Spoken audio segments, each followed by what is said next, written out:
Alright guys, welcome back to Phoenix Wright, Ace Attorney. Finally I don't have to say justice for all on there, even though I just did. Anyway, in the last part, we were just about to learn how to do a cross-examination, even though we already know how to do them. Anyway, what exactly am I supposed to do? Why, you exposed the lies in the testimony the witness just gave. Lies? What? He was lying? Your client is innocent, right? Then that witness must have lied in his testimony. Or is your client really guilty? How do I prove he's not? You hold the key. It's in the evidence. Compare the witness's testimony to the evidence at hand. There's bound to be a contradiction in there. First, find contradictions between court record and the witness's testimony. Then, once you've found the contradicting evidence, present it and rub it in the witness's face. Okay. So remember, press the witness with the minus button or by waving the remote, then check your facts again with the plus button, and then point at the contradiction. Alright. Cross-examination on the witness's account. Alright. I was going to a door selling subscription when I saw a man flagging in an apartment. I thought he must be in a hurry because he left the door half open behind him. Alright, thinking it was strange, I looked inside the apartment. What did you see? Tell us what you saw. Now I do it. Or you do it. What gave you the idea to that? Well, the door was half open, you see. Isn't that only human to want to peek? We climb mountains because they are there. It's the same thing. True words have never been spoken. Anyone would look inside. Why did Paint cut him off so quickly? So, you look into the apartment. What happened then? I saw her lying there. A woman not moving, dead. How do you know she was dead? It's not like there was a blood or a bloody thing there lying next to her that she was hit with. Are you sure she was dead? Well, no, I guess I wasn't. But she wasn't moving at all, and there was blood everywhere. I guess that would look fatal to anyone. Very well, what happened next? Alright, I quailed and found myself unable to go inside. Well, let's see about this. If you didn't go inside, how the heck did you talk on the phone? So you didn't touch anything in the apartment? Yes. I mean, no, nothing. Okay, what happened next? Okay. I thought to call the police immediately. Alright, however, the phone in her apartment wasn't working. Well, okay. Let's see. The phone in her apartment wasn't working? Yes. I mean, no, it wasn't. Right. But you said you didn't go into the apartment. Or did you?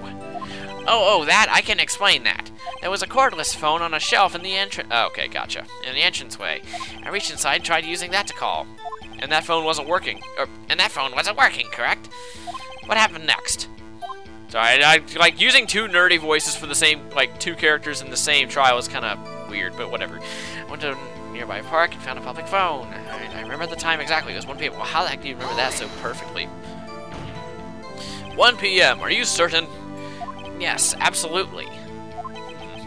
He seems really confident. 1 p.m.? Right. Doesn't that seem strange to you? Present some evidence to contradict him. Alright, 1 p.m. exactly. Oh, by the way, for those of you looking up there near the present thingy, you see those exclamation points? In the future games in the series, you have a health bar, but in this game, you have a set number of questions you can screw up on. So if I screw up 5 times, then I'm dead, as opposed to, having the health bar. So, yeah.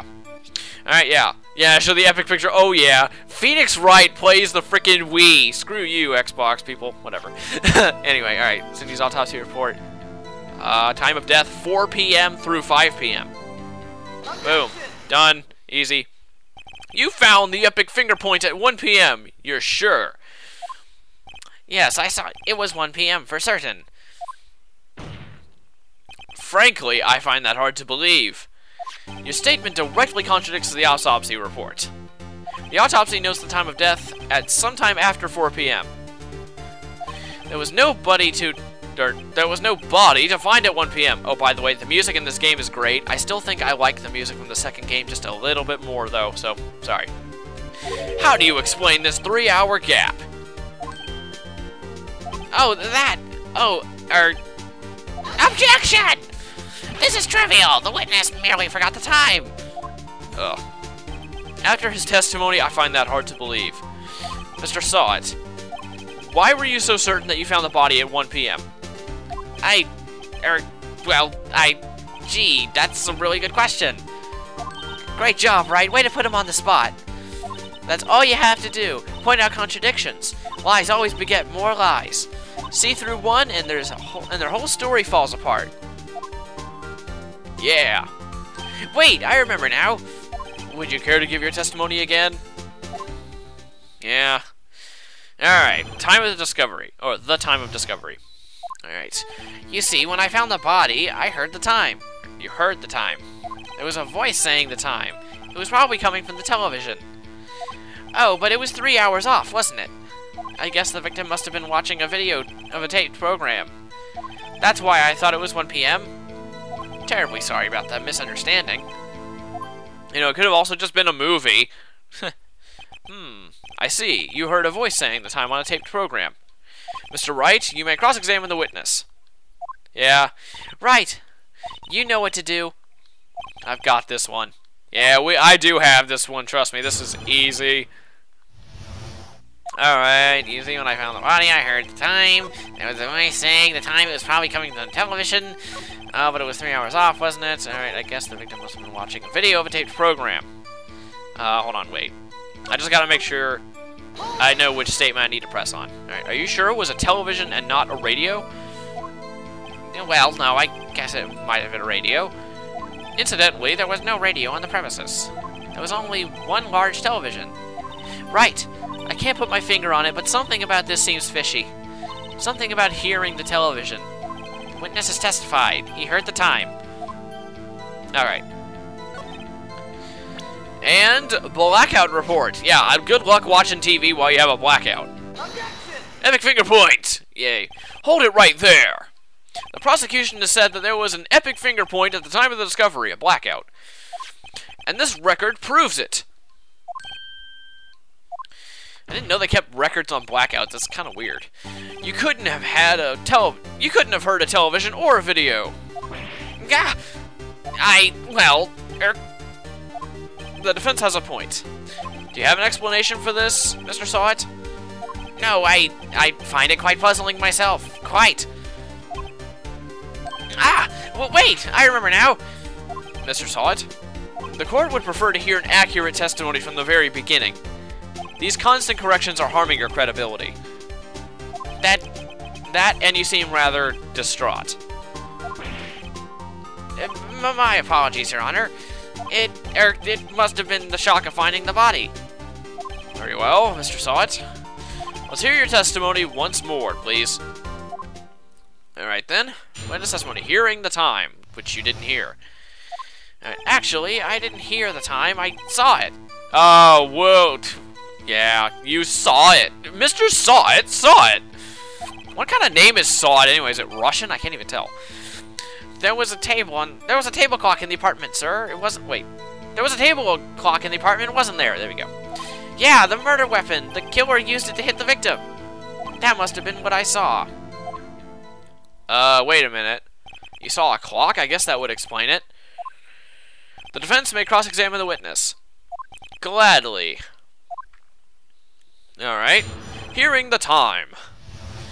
Alright. Actually, I didn't hear the time. I saw it. There was a table clock in the apartment, wasn't there? A table clock? Was there a clock at the scene? This is the first I've heard of it. Yeah, the murder weapon. The killer used it to hit the victim. No. The murder weapon? Yes, the table clock that was used as a weapon.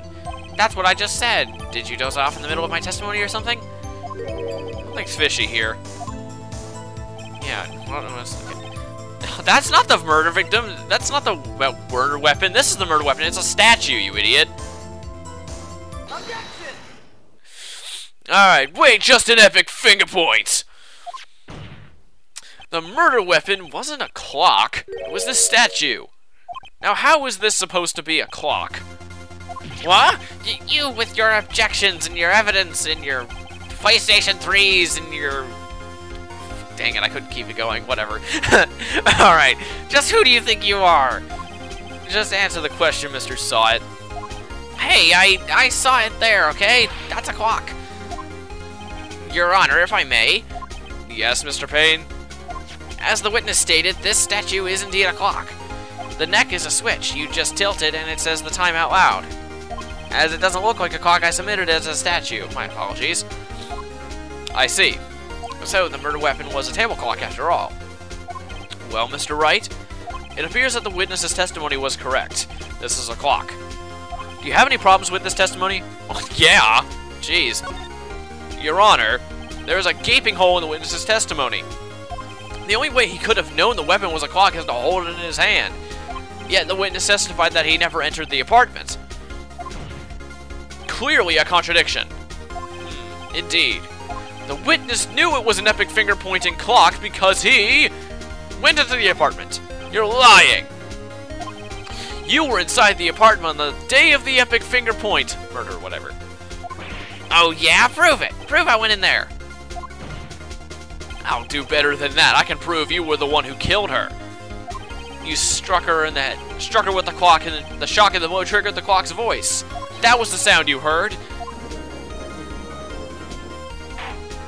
Order in the court. Intriguing. Please continue, Mr. Wright.